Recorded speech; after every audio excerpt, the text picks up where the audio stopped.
رضی اللہ تعالی عنہ سے کہا، کسی نے یہ مسئلہ نہیں پوچھا کہ حضور نے حج کیا کیسے کیا اور تاریخ کیا ہے. تاریخ کے ورق اٹھائیے، لوگ ان کے گرد دیوانہ وار جمع ہو گئے، جس طرح پروانہ چراغ کے گرد جمع ہوتا ہے. تو کہا کہ صف لنا رسول اللہ صلی اللہ علیہ وآلہ وسلم، آپ نے حضور کو دیکھا ہے تو ہمیں بتائیے حضور کی زلفیں کیسی تھی، حضور کا چہرہ کیسا تھا، حضور کی مبارک آنکھیں کیسی تھی، ہمیں حضور کا حلیہ بیان کیجیے. تو حضرت ابو طفیل نے 3 لفظوں میں حضور کا حلیہ بیان کیا، اور وہ 3 لفظ آپ یاد بھی کر سکتے. اور یہ میرا محبوب موضوع ہے، حسن محمد کا قصیدہ پڑھنا صلی اللہ علیہ وآلہ وسلم. یہ میری عزتوں کا ظرف ہے، اور یہ میرا مرغوب اور میرا محبوب موضوع ہے، اور یہ امت کی ضرورت ہے. اقبال نے کہا تھا کہ اے تہی از ذوق و شوق و سوز و درد، تو نشناسی کہ عہد ما با ما چے کر، عہد ما ماراز ما بیگانہ کر، از جمال مصطفیٰ بیگانہ کر.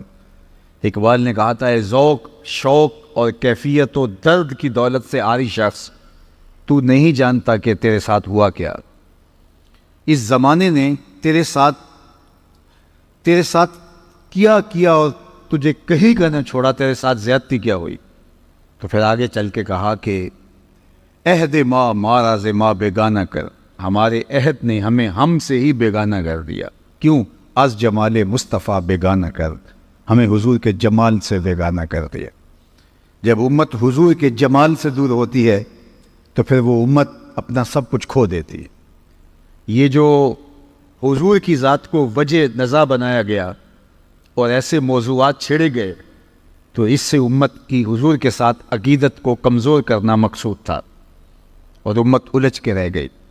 اور وہ ذات جو شعور، فہم، ادراک کی حدود سے ورا ہے، لوگ مسجدوں میں ترازو لے کے بیٹھ گئے، اس ذات کو تولنے لگے. تو پھر بچا کیا؟ جو محبت جس سے کرنی تھی، جس کے حسن کے قصیدے پڑھنے تھے، اس کو جب تولنے ناپنے بیٹھ جائیں گے تو پھر باقی کیا بچتا ہے؟ تو میں کہا کرتا ہوں، ڈٹھے ورق قرآن دے پھول سارے، تیری شان جیا نہیں کوئی اور ڈٹھا، تیری شان دا کرے مقابلہ جڑا، انہوں عاشقاں اصلی چور ڈٹھا. کوئی نور آکھے کوئی بشر آکھے، پیندہ رات دینی ایہو شور ڈٹھا، اللہ والیاں گل مکا دیتی تسا ہور ڈٹھا سا ہور ڈٹھا.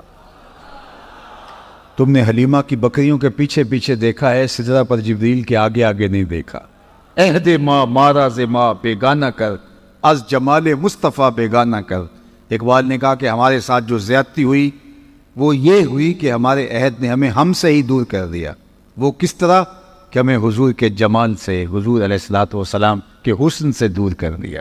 جب ہم حسن محمد صلی اللہ علیہ وسلم سے دور ہو گئے تو ہمارے ہاتھ سے دین سرک گیا، رسمیں رہ گئیں، لیکن دین حقیقت اور حقیقت دین کی وہ ہم سے روٹ گئی. تو اس لیے آئیے ہم اس قصیدے کو چھیڑتے ہیں. تو حضرت ابو طفیل رضی اللہ تعالیٰ عنہ نے 3 لفظوں میں حضور علیہ السلام کا حلیہ بیان کیا. وہ 3 لفظ آپ یاد کر سکتے ہیں.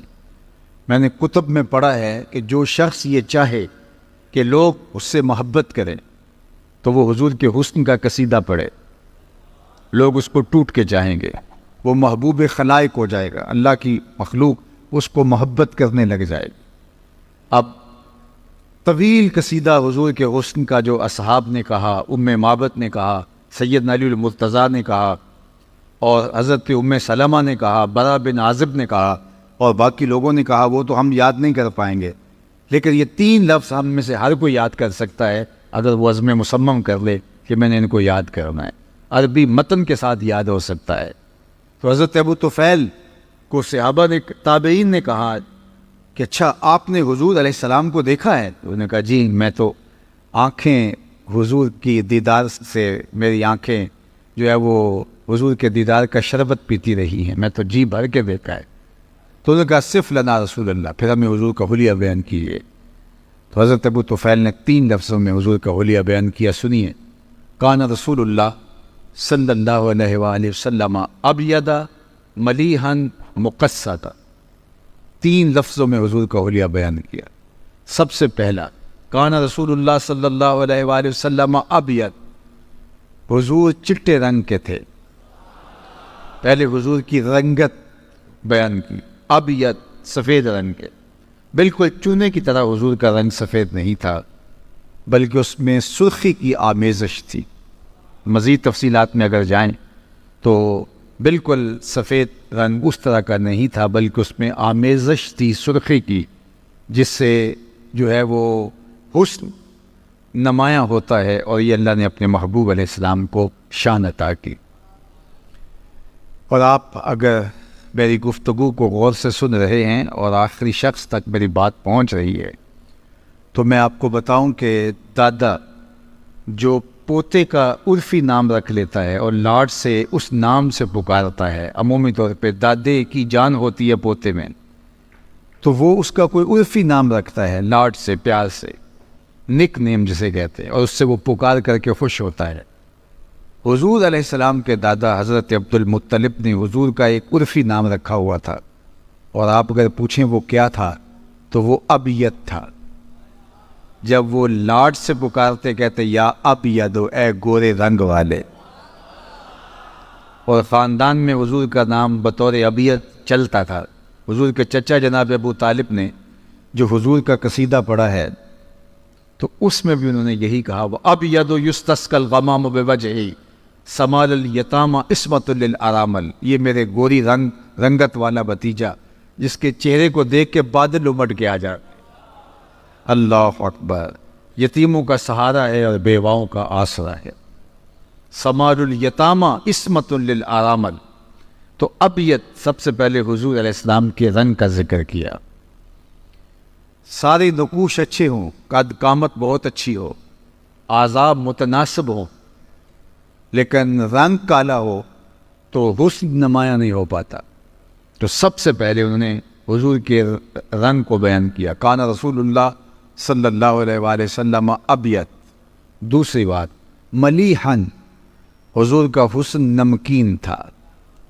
ایک ہوتا ہے میٹھا حسن، دیکھو تو تڑپ جاؤ، اور ایک ہوتا ہے ملی حسن، نمکین حسن، دیکھو تو دیکھتے رہ جاؤ. خود فرمائے انا املہ و اخی یوسف اصبح، میں نمکین حسن کا مالک ہوں اور میرا بھائی یوسف میٹھا حسن رکھتا تھا. حضرت یوسف علیہ السلام کا حسن میٹھا تھا اور حضور کا حسن ملی تھا، نمکین تھا. نمکین حسن کے اندر کشش زیادہ ہوتی ہے، ملی کی کشش سبھی سے زیادہ ہوتی. اب یہ طے ہے تو حضرت یوسف علیہ السلام کے چہرے سے نقاب ہٹتا تو لوگ تاب نہ لاتے اور ہوش سلامت نہ رہتے، زنان مصر نے انگلیاں تک کاٹ ڈالے. تو یہاں ایسا کوئی واقعہ پیش نہیں آیا. تو یہ بات شاہ عبد الرحیم محدث دہلوی کے جو ہے، شاہ عبد الرحیم محدث دہلوی جو شاہ ولی اللہ محدث دہلوی کے والد ہیں، انہوں نے خواب میں حضور سے مل کر کے یہ سوال عرض کیا. اور یہ بات ذہن میں رکھیے کہ جس نے خواب میں حضور کو دیکھا اس نے میرے حضور کو ہی دیکھا. فرمایا جس نے مجھے خواب میں دیکھا اس نے مجھے ہی دیکھا. شیطان خواب کے اندر آ کر کے بھی میری مثل ہونے کا دعویٰ نہیں کر سکتا. جس نے مجھے دیکھا اس نے مجھے ہی دیکھا. اب شاہ عبد الرحیم محدث دہلوی جو والد ہیں شاہ ولی اللہ محدث دہلوی کے، یہ کہتے ہیں میں نے خواب میں حضور کی زیارت کی اور میں نے حضور سے کچھ سوال کیے، حضور نے ان کے جوابات ارشاد کیے. آپ کی مارکیٹ سے کتاب دستیاب ہے، در ثمین فی مبشرات النبی الامین، یہ شاہ ولی اللہ کی ہے محدث دہلوی علیہ رحمۃ.